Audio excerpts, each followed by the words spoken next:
सावन का पहला बादल उसका काजल बन जाए, मौज उठे सागर में जैसे ऐसे कदम उठाए।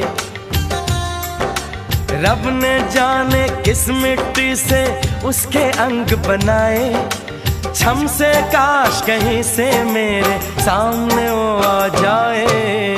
भोली सी सूरत, आंखों में मस्ती, दूर खड़ी शर्म